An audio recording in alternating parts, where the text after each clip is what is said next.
Hello and welcome back to We Bought a Mic for our coverage of the 2026 Florida Film Festival. My name's Ernest. And I'm Drew. And don't you click away. This whole episode is not going to be just us on Zoom, so don't you worry. We're just introing a very special interview. Drew, you and Hunter had a chance to chat with the team from the now award-winning Junkie. Swept the Florida Film Festival. That's why we're coming in to do this up top, because we wanted to let folks know that this is a big deal. This is a big deal conversation that you guys got. Yeah, exactly. Hunter and I saw this movie early in the week, and it wasn't a packed screening, and we were both like, "Holy shit, this is a really, really solid movie." And even like a smaller regional fest like the Florida Film Festival, most of the movies in contention have celebrities in them, or are directed by someone who's made multiple features. This one didn't, but to me, all week it's my favorite movie I've seen all week, and that includes some spotlight films that like aren't even in competition. It's just a really, really great movie. We talk a little bit on the pod, and we talked with them off mic about distribution and how hard that is. But yeah, before getting into this interview, just know, like, I say to them, director William Means, and then the star Rocky Shay, like I say multiple times when we're talking to them, I'm not blowing smoke up your ass. Like, I really, going into this film festival, I really didn't want to do that. You know what I mean? I didn't want to just say everything was great. But truly, this is a great fucking movie. And yeah, last night we got the news that they won the grand jury prize and they won the Audience Choice Award. Which doesn't happen like ever for the same movie to win both of those. Exactly. It doesn't. And I don't remember if it was on mic or off mic, but we were talking with Will, the director, about like certain film festivals wouldn't even accept them into contention just because like there wasn't like a huge name attached starring or something like that. So this is a big deal for a movie like this to get the recognition it deserves. I'm really, really fucking happy for them. I showed up at the Enzian Theater right as the award ceremony was letting out, and Rocky the Star came out. We got to give her a big hug. Genuinely, like, these people fucking rule. I'm so happy for them. This is a good movie, so it's worth learning more about it, even though you can't find it to watch right now. It's a great interview, just like awesome real ass people. I'm sure that it's gonna get picked up. I mean, that's something that you guys get into the interview, is sort of like what that path is to getting it out into the world. But it's too, I unfortunately haven't seen it yet, but from what I've heard, it's too good to not find its way somehow out into the world. So hopefully that's a theatrical release. But even if it's a streaming release, I mean, the movie, I think, is destined for some type of fanfare in terms of getting its life, and not just, an unceremonious YouTube upload, which unfortunately is what a lot of these smaller, like, hyper indie productions have to weigh. And I think that this movie is like managed to notch itself up into that higher tier of like, no, we can actually get a legitimate chance of release. I didn't get a chance to see as many movies as I wanted to, but for the narrative competition stuff, it was all very strong. But I couldn't place a finger on any movie as to like, that's the obvious like big movie of the fest. And then you guys saw Junkie, and it was like, okay, that's the one. Well, so we really liked it, but I mean, it's not going to be for everyone just because it's really, really grimy and real, and like it's about like a protagonist that to a lot of people is going to be unlikable and makes horrible choices. And so we didn't know how people would react. We know that our like pretty half empty theater liked it, but apparently, the next screening had a Q&A with them, so I'm assuming it was more crowded. And yeah, I just feel like it's kind of undeniable to watch it. I'm not saying it's like, an 11 out of 10, but you watch and you're like, this is absolutely something. Like there's something here. You're gonna want to like remember these names. This is Rocky Shay's first time starring in a movie ever. She doesn't have a ton of an acting background. It takes you on a journey. It's a really, really cool movie. And to learn more about sort of the process of making a movie, like a little bit guerrilla style like this, like with a shoestring budget, without all the means that some of the other, the spotlight films, for example, may have. It's just so sick. So I just wanted, before the interview even starts, I wanted to like get in your fucking face, listeners, and be like, hey, listen to this one. Yeah. Like you're gonna want to hear from these people. Seriously. I plan on seeing it. We're gonna do a big like final recap with Hunter. And I think he has a special guest lined up for that as well. So I'll tease that. But he saw like 20 movies. I think collectively we probably saw like close to 30 between the three of us.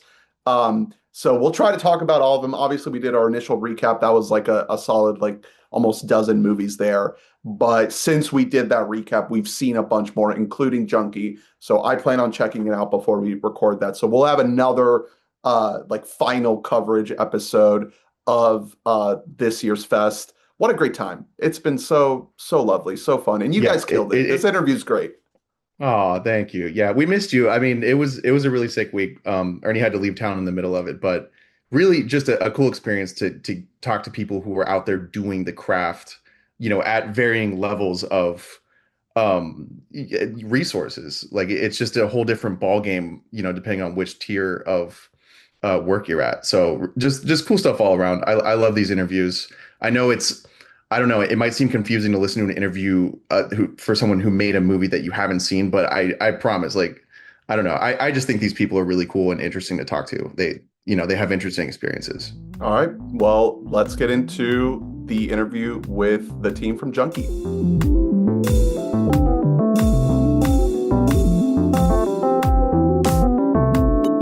I am William Means. I'm the writer and director of the film Junkie that just played here at the Florida Film Festival. And I am Rocky Shay, and I play Stevie Chapman. We teed it up before we started recording this, but this is absolutely one of our favorites, if not our favorite film that we've seen at the festival this year. I want to start with you, Will, because this movie, you were just thrusted into the chaos immediately. And I'm curious for your writing process. This is your first feature film. You've written a handful of shorts before, but I'm curious what that is like for you as a writer. Do you try to put all of the chaos on the page immediately, or is that something that kind of comes to you as you're storyboarding and thinking through how you want the scenes to play out? Well, it was definitely not my first feature I had written. I'd had a couple that I was trying to develop, and everything just kept being too expensive and too big idea and all that, and especially trying to make something out in LA, I was kind of like kept feeling like I was in a room full of doors that were all just closing, and found myself with my back against the wall. And Junkie came about because so I was developing an idea with Patty Jenkins, who I'd met literally just by shooting my shot, attending American Film Institute. I passed a note to her assistant, to ask if she'd be willing to break off more time to discuss a screenplay idea with me. And it worked. And she actually really liked the idea. So to those out there who are questioning shooting a shot, just shoot it. So I had developed a couple of ideas with her, and her own work life was going back and forth through different projects, and basically just the ones I was trying to push through, again, just were too big in the teeth of money and scale. And both she and a friend of mine were like, you really don't think you can come up with something that is smaller, that's more doable with closer to the amount of the money you have? And so I really tried to force myself to, and I was like, well, what if I just made movies like how I made them as a kid, which was in my backyard in Georgia, just begging for favors from people. But at the same time, I didn't want my first feature to be the indie darling chamber piece. I was like, I don't want it to feel like it has no budget. This is not a chamber piece. No, I want it to feel maybe if it even starts feeling that way, if you're oh, it's a couple of scenes of two people talking in a room. I was by the end of it, I want people to be how did we get here? I mean, mission accomplished on that. Thank you. It absolutely works. So yeah, it was, and so that was how I wrote it. Someone asked us last night, how much did it change from script to screen? And the answer is really not at all. Really? Even in the ending, I wrote, they go to this festival and they're sitting on a hilltop overlooking the neon crowd of the festival. We had never been to this festival. We infiltrated it. It's a festival called Redneck Rave in Kentucky, run by the white country rapper who the fuck is Justin Time. Shout out Justin Time. We love him. And we get there and there's a hill overlooking the crowd, just pure luck. The only difference towards chaos on screen was kind of fight scenes were sometimes written as they fight. And then on the day, I was like, shit, what am I gonna get them to do? Because the film wasn't shortlisted. That kind of blows my mind because one of the notes we have is just how well choreographed all the action becomes, Thank especially you. at the end there. We'll take that. I assume that it had to be shot-listed because it doesn't feel chaotic. Like there is chaos there, but it's all purposeful. It's very well articulated, all the action, whether you're talking about the party scene, whether we're talking about your incredible knife scene that we're having in the kitchen. Yeah. It feels very clear what we are seeing as an audience. So you two have worked before Yeah. together. How did you guys get acquainted? You want to tell that one? Yeah. Well, you tell it so well, Will.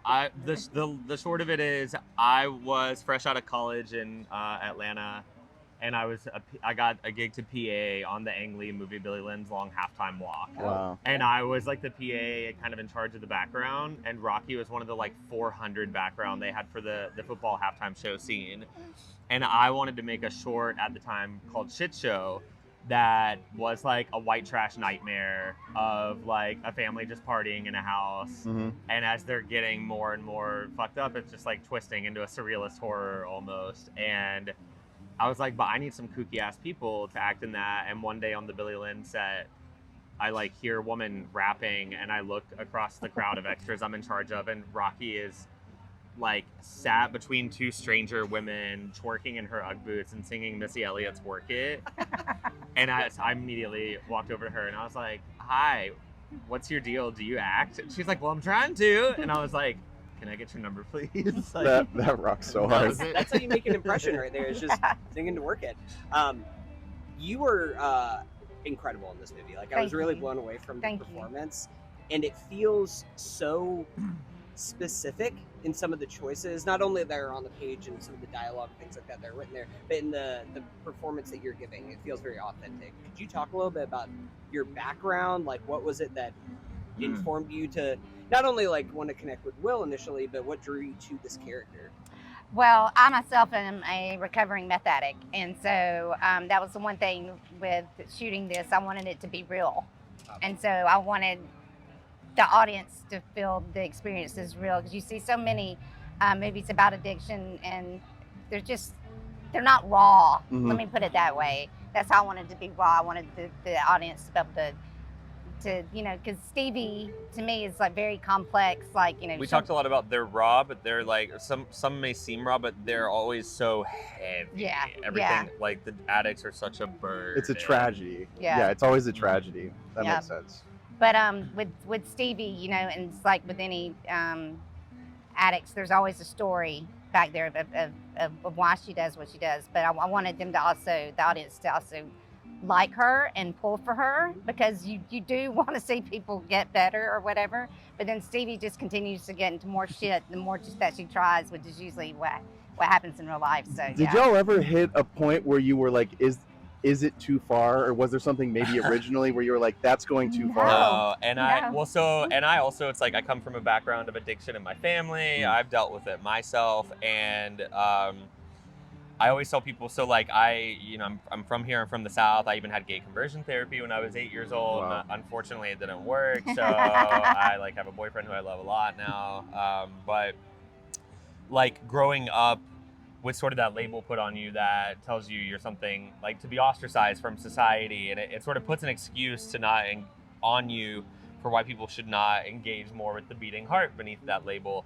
And once I sort of did my own unpacking of myself with that, it kind of started being a thing where like I wanted to try to do it towards the people I had felt most hurt by in life, and which were like addicts and junkies. And so I wanted to like do a portrayal that was empathetic and that could be grimy, chaotic, but that you'd be able to see the beating heart beneath. Like in like marketing, they're always like, what's your this meets that of your pitch? What two movies is it? And I was the one I came up with was like Spring Breakers meets Lady Bird. You know what's so funny? As I said, this movie is Harmony Korine if he had a heart. So like that was my immediate take. Did you write that on Letterboxd? I absolutely. I literally screenshotted that the night it was posted, sent it to my producer Abra over there, and I was like, I could die right now. That was because me. Because that is like, if anyone compares me to Harmony Korine, I've always felt like he's tapped into a certain brand of like, not just culture on the outskirts, but very like humid southern Floridian. Right. Oh, absolutely. See Beach Bum. That's another It's what very specific guy me and that her, exists. me and Abra have matching beach bum tattoos. Wow, It's this is incredible. right there. I love Beach Bum. That's one of my favorites. It's, so this it's is our awesome. Bible. This is incredible. So what are you guys doing after this? Well, so, I mean, want to take a trip to the Keys real quick? Oh yeah. But yeah, so we wanted to do something, and the beach bum is like a great example where it's like he's such a shithead, and he's just like barreling through life chaotically and even hurting people at times, but like there's such a tender heart. I mean, it was like Harmony Korine finally being like, okay, I want to be nice in this movie, and it's like so sweet, and we kind of wanted to do that. But when I started talking to her about the idea, if you don't mind me being That's an fine. open book on behalf of That's you, fine. I'm like, so I'm having this idea sort of like of what if like a meth addict was like an action hero, and we put her through these different like action set pieces of like, how does she traverse these obstacles to try to do the right thing?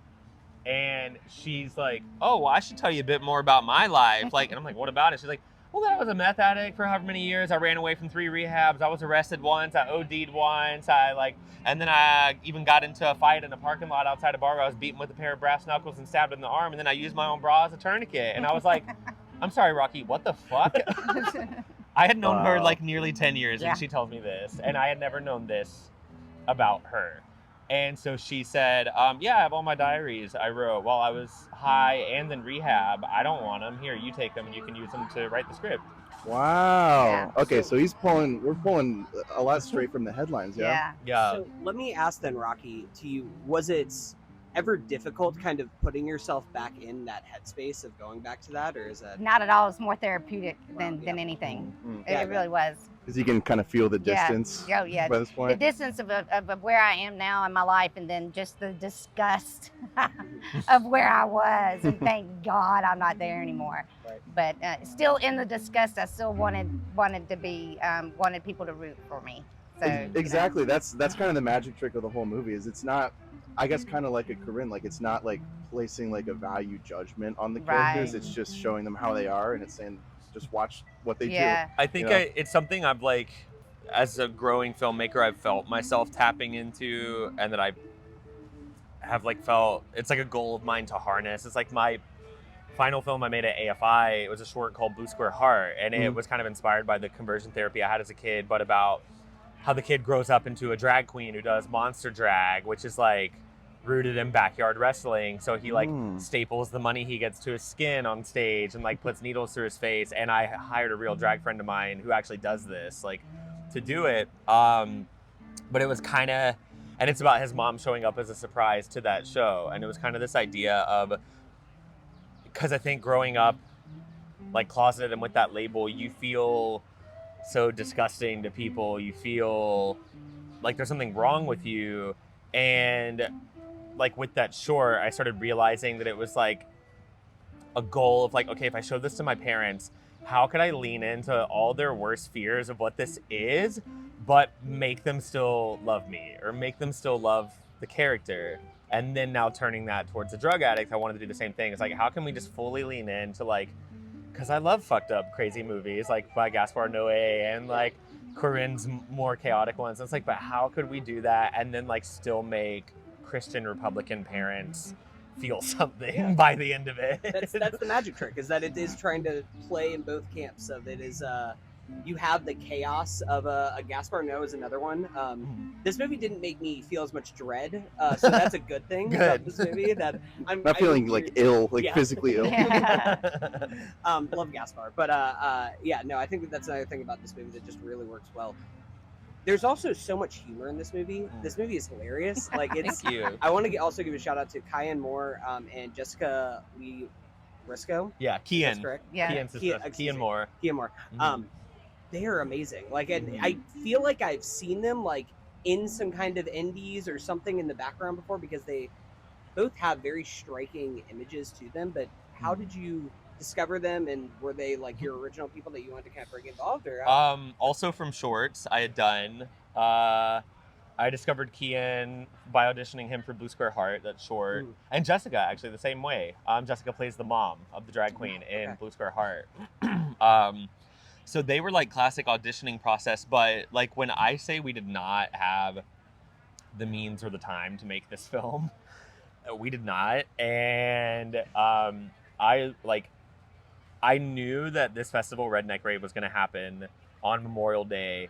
I wrote the script in a month, and by the time I finished it, it was end of March. And so we had basically, I drove to Georgia and shacked up at my producer Abra's house, like uninvited, was like, you're good at making spreadsheets. I'm forcing you to produce this movie.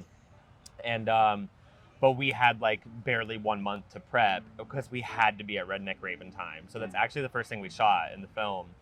But likewise, I had like less than that to cast. So I literally was just going to friends and people I'd worked with before, like, would you do this? Would you do this? And a lot of it outside of like Kian and Jessica was like street casting of like people in Georgia. Yeah.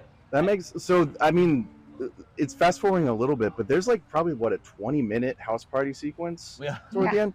That's really lengthy, and that's when like the direction really comes in because it's like pure chaos and it has to feel controlled. I won't give myself too credit that. So we started the film without enough money to make a feature. I was like, if I, rather than make shorts, I would rather make a feature in bits and pieces. Like it took David Lynch 4 years to make Eraserhead. Like it took Gaspar Noé his like 1 year to make his first movie. I could do it like that. And we were pushing so hard. We started thinking we would get the whole thing in one shoot. And the one thing we didn't get, the major thing we didn't get before we ran out of money was the house party sequence. So there was a several month gap that year before we got funding to finish. Wow. Which was in November. So we came back to Georgia and we're changing leaf colors. But so not to give myself too much credit, I did shot list the house party in that break. How long did it take to shoot? The house party? Yeah. 2 days. 2 days, yeah. That's still Not crazy how long did it turnover for take like to 20 shoot, minutes of film. It's how much time were you forced to shoot it within? Yeah. Before you got kicked out of the house. That's the fun of indie filmmaking right there, is the time and money constraints that you keep butting up against. Mm-hmm. Yeah. Try and make it all work despite that. Rocky, is this the first feature that you've starred in? It is. So, I mean, with something like that sequence in particular, like, what's it like being in the center of, like, a house of, like, what, 30, 40 extras? Like, we hit 50, 60? Yeah. The house told us, like, you can't have more than 20, and we were like, yeah, no problem. Yeah. And we brought in about 50 It plus. was just like an Airbnb in Athens. Yes, that's exactly what it was. That's Well, sick. it's what's the site for locations they use? It's not Airbnb. It's I don't know. I can't remember. There's an Airbnb website basically just for film locations, and that's where we got it. That's and it's funny. totally sweet lady who But the owned extras it. were great. Yeah, They were really so good. that the house party sequence also is like the only sequence shot in Los Angeles. Wow. We picked it up in Los Angeles it was the very last thing we shot, and it was actually like just cheaper, like because most of the cast and crew were in LA, and there were a lot of, and it was like kind of closer towards pandemic time, so a lot of this was actually during the writer's strike. So locations, people were like dropping prices like mad, just like, please shoot here. And yes, we took full advantage of that poor sweet woman. We did pay her Why extra not? after though. It's wild for this to be the first starring feature because there's a lot being asked of your role. Oh, I know. You're on camera the whole time. Yeah. Like it's really revolving around you, particularly toward the end. So we have the house party and then just like serious action stuff going on with Rick. Who, it makes sense, I checked his credits, he's done just stunt work before. Yeah. That probably came in handy. Yeah, it did. But yeah, had you had any experience with like hard action before? No, absolutely. Well, real life. Oh, yeah. You meant, Slap The bra is a tourniquet. Yeah. Like that was about the only experience was real life experience, but no, not acting. No. Man, right in the deep end. Yeah. That's awesome. Yeah, a lot of the movie is the directing process is me just looking at Rocky and being like, well, how would you do it in real life? And she's like, I'd kick his ass like this. The slaps, you felt the slaps during the slap battle. Yeah, you know? those are fun. It was Hell yeah. It was a good time. So I did want to kind of the third act of this movie, without getting too into the weeds of it. It is about your character reconnecting with their son after kind of going through this journey and everything like that. What was it like for you? Not only just with the crazy action and the fun parts that we've kind of touched on, but the channeling those dramatic beats, because that really is where the movie kind of sinks or swims, is if you buy that connection that you have with your son. Well, I have children, and through my addiction, obviously there was some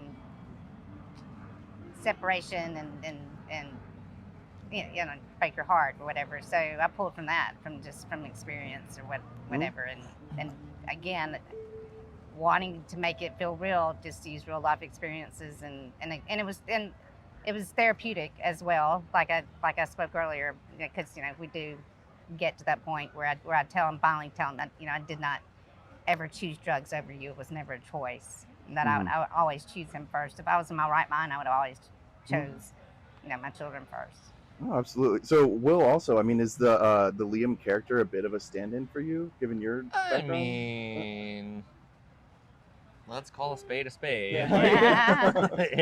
Yeah. People have pretty much been like, yeah, that's pretty unsubtly you. His name is the last half of your first name, William. And I was like, okay, look, I didn't have a lot of time to write. No, yeah, absolutely. And I will, to Rocky's credit, I think I put this woman through hell. And I didn't realize the level of hell I was even put her through until we were in the middle of it. I was like, okay, what are we doing today? And I was like, oh, right, I need you to run across this mud pit with a four-wheeler doing donuts around you. Don't worry, he'll try not to hit you. Yeah. And she would always do it, but I felt like it was because I was coming at the story the child of addiction, and with the heated feelings and emotions I had from that seat, and she was the yin to my yang of the mom, the addict mom to children, and I felt like it was really therapeutic for both of us because we'd meet in the middle. In terms of drafting the story, I'm very I can tend to be very anti-collaboration. I'm very precious about my writing process, but I kept going to her being I can't figure out this, or I don't know why she would do this, and she would really fill in the gaps. But it was also why she let me put her through hell, was because she would always be well, I'm doing it for my kids. I want to be able to send this message to them, and through this film. And I felt like I was doing the same thing, which was if I, to the people who had hurt me through addiction, if I just what if I have the Christian Republican parents' time that they're actually going to give to this movie, what do I want them to feel, but also what would I want my own parents to feel watching it, and what all would I want to say that you kind of don't get the opportunity to say in real life. But I also want movies to be realistic, which is why I was the one excuse I can really think of for that to happen in the film is, what if they were tripping balls on mushrooms? Yeah. It tends to make people pretty sincere. Well, I think that's it. It's one of those things where you can find the universality in the writing through the specificity, and I mean that's something we talked about. Even before we started recording, you said that you're from Waycross, Georgia, which I was also born in Waycross, and then I have a lot of family in that whole area, Okefenokee Swamp, where they just let the gators roam free. Amount of times I've told people here that I'm from the Okefenokee Swamp, and they keep going, is that a real thing? Yeah, and I was isn't this Florida? God bless you. What are you saying right now? Yeah, no, literally. But I think that because of that specificity that you're bringing to it, it makes it so that regardless of whatever your background is, you can find something really beautiful in this story, really entertaining and really beautiful. Thank you. Yeah, thank you. So we don't blow smoke. I swear. Yeah. Sure you don't. They don't all go like this. So gotta ask, what are the next plans for Junkie? Are you kind of doing the festival run right now? Is there any word? Have you pulled any strings with your good friend Patty as far as distribution goes? Or yeah, so she we're in talks for distribution right now, basically. She hosted a screening of it at CAA, the agency that reps her, a month ago, and that really helped pick up some steam because it was more industry focused. And festival circuit is the approach right now. We have 2 other fests in LA that both just invited us, that are May, I think, coming up pretty soon. But yeah, this whole film was a learning process in how the industry works. And I thought I knew just by going to AFI, and I'm realizing every day how much I don't know. And the latest step of that has been post production and distribution and marketing, and it is a wild west of something I never. Yeah, you're like, I made the fucking thing. Yeah. I thought that was the hard part. Every step of this has been like, didn't I make it easy for you? Right. Like, we busted our asses. This poor crew, that Crafty was like the Frito-Lay variety box from Kroger. Yeah. That's how, and pizza for lunch and dinner. But people busted their asses, Yeah. and then you do it, and you're like, yay, now I get to rest. And it's like, nope, you got to keep busting your ass. And so, Yeah. but even last night's screening here in Florida had some incredible responses that kicked up more distribution Yeah. talks. We're out to like a couple of like studios on the more indie side. I always knew this is never a main studio feature, but this industry is like changing so much right now, and everyone's talking about it nonstop, and people are realizing that like the distribution model is broken, and we're lucky enough to make our movie right smack in the middle of all that change. Yeah. Yeah. What fun. Yeah. What about just audience reception at these festivals? I know you did a Q&A last night. Has there been any sort of reception or feedback that you weren't expecting, either of you? I can say I knew it was going to be a positive. Well, we were hoping. You never know, whatever.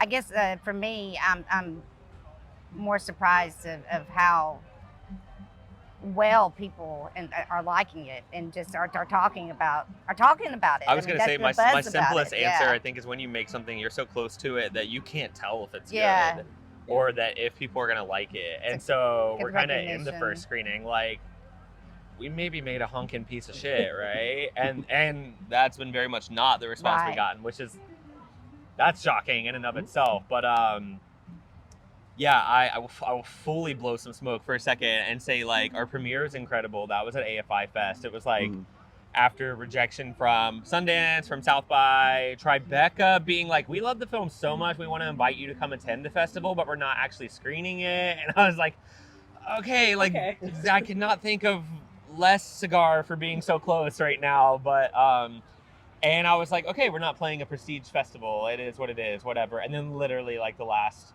one of the year, like on the calendar, AFI took us, and the festival's not even run by the same people who run the school, so there wasn't like bias there, which was dope. Yeah. But that theater was like a 300 person theater, and we were the only screening to sell out, to the point that they opened a balcony they don't open, Yeah. and the balcony sold out. And according to the CEO of AFI, also the only film that got a standing ovation at the festival that year. Wow. And that was our first chance to really see it, like, with a crowd of people we don't know. Yeah. And I would say it was raucous. It Yeah. was like cheering, hooting, hollering. And by the time you get to like the slap battle, and then like especially the whole kitchen fight sequence, it's like people really like gasping and yelling, and it was like, yeah, just I guess a lot of people are dead silent in a movie and say they adored it after. So it's really surprising to have people just verbally react at Yeah. all. Well, I mean, hopefully this is the stepping stone for many movies to come. I know you said at the very beginning that this is not the first film that you've written. Can you discuss any kind of things that you have written, like your dream project that you want to write? Oh, Want to sure, put out absolutely. Well, I met Patty because I had a passion project script I'd written for 10 years that was my own queer lens take on the story of Ed Gein. And then Ryan Murphy went and made him Yeah. season 3 of Unfortunately, yeah. Monster. And I'm glad it got trashed in the reviews. I still haven't watched it yet. Don't It's watch not good. it. It's It's thank God, because Love you, Ryan. well, when you hear me say that my whole thing is trying to find the empathy in really tough subjects to find it in, like, I hate how many of my friends have been like, this is the best thing you've ever written. And I was like, cool, let me put it on the fucking shelf when he dropped that. I'll also say that I had to make a casting list for that in development at one point. My number one pick for his mom was Laurie Metcalf. oh my god. And I don't even think she's that big, It's so her. it's interesting that they cast her. But so that one's on the back burner. But Junkie even came about because I had adapted Shit Show, the first short I made with Rocky, into a feature that was, but it takes place after a funeral, and it was really a chamber piece. Like, what if it's a funeral reception in one house where everyone is just partying away their grief, and it gradually spirals into like a surrealist nightmare. And that one was, I thought it would be easy to do because it's all one house. And then people were like, well, there's a stunt in every scene of this movie. And the budget was like over $1 million. Wow. So I came up with Junkie because I felt like Calamity's the name of the feature. It's like the evil twin sister of Junkie, like the inverse of it. I would love to do that like as a companion piece, and it's being reviewed by a couple of people, but I'm also in the middle of writing a more like full-on balls-to-the-wall horror film because I've been a diehard horror fan like my whole life, and I have always had the goal to make what would be considered one of the scariest movies of all time. So you can see bits of it in Junkie, you know. please explain to me how, because I've had several people tell me, oh, you like horror, I see that in Junkie, and I'm like, I always wonder what they mean by that. Well, the more locked in that you are with the lead, you know, when you're in peril, the audience feels in peril, you know. Okay, yeah. We're scared too. Like during the house party, I was like, anyone could die at any moment. I mean, look, just you have like mud people at the third act of this movie in this festival. I know those are just real guys that exist. But oh, absolutely, yeah. No, all cast at the festival, just like going up to strangers, being like, "Do y'all want to be in a movie?" Yeah. That's so sick. No, yeah, that makes sense. I did. If ever I was trying to pull Gaspar Noé, it was the house party sequence. Where I was like, I really want. By the time she's like on all fours in the middle of a mosh pit, I want on people to K, be, like in a that was K-hole. what got me scared. Yeah. The story of how I taught her how to act like she was in a K-hole. Yeah, don't do that. The short answer is I did ketamine. I filmed myself on it and I showed it to her. There you go. Okay, there you go. That's how you do it. And I have quickly learned I hate ketamine. You're a method director. Then. I, That's, look, man, I did what had to be done. I love that. Rocky, how about you? Do you have any other like plans, any other features that you have kind of signed on to or in works for next? She's not allowed to not be in my next one. Well, there you go. You have an exclusive contract yeah. now? Nothing in the near future, no. Just kind of auditioning and you know, see where this leads me. You know, this has led to some good contacts, so that's for sure. And then obviously this one over here, I'll do whatever he wants me to do. How long ago did you say you shot this? A good while. We finished it literally right before New Year's of 2024. Oh, okay. And then 2024 ended up being the year of financially struggling in and out of editing it and sound design and color. And then 2025 submitted to our first festivals, and then actually did like one more last minute tweak in the edit after like a test screening. So it was like done being shot by the end of 2023, but done mid 2025. Man, yeah, that's a turnover, and it's still, you know, on the tracks toward like a distribution right now is process. like the exact 3-year anniversary of when we started shooting it. Yeah. Like, Wow. Or when we started prepping it. Yeah. It's crazy. And what's impressive about that too is that this is like it's not an all in one day, but it's all within a couple of days. It's like Right. 3 days. Yeah, Yeah. it's 3 days. It all feels, you know, like it was shot right there, like in this short amount of time frame. So good job by y'all, Thank the you. cast and crew and everybody involved there. Make it believable. Yeah. I mean, we don't want to keep y'all too much longer, but thank you so much. We for really this. like you. I think Yeah. we're down to stay as long as you'll have Thank us. you. More beers. Yeah, more in the room. Right. Best of luck with everything with this movie and wherever it goes next. I do want to ask you guys, because we've asked this question to every filmmaker that we have talked to so far. In addition to covering films, new releases, doing film festivals like this one, we also do actor series on our podcast where we go through actors' entire filmographies, the highs, the lows. And so we have to ask you, we just recently wrapped one up on two Toms, Tom Cruise and Tom Hanks. So first question is, who's your favorite Tom? Oh. Tom Cruise or Hanks? I know mine. I'm going to say Cruise. I'm gonna say Cruise. Those are the right answers. Hanks has been cleaning up so far, and it's been really shocking. No, he's too clean. Yeah. Exactly. That's You the can't trust problem. him. Yeah. He's too clean. What I need a little bit of chaos. What favorite performances from Cruise?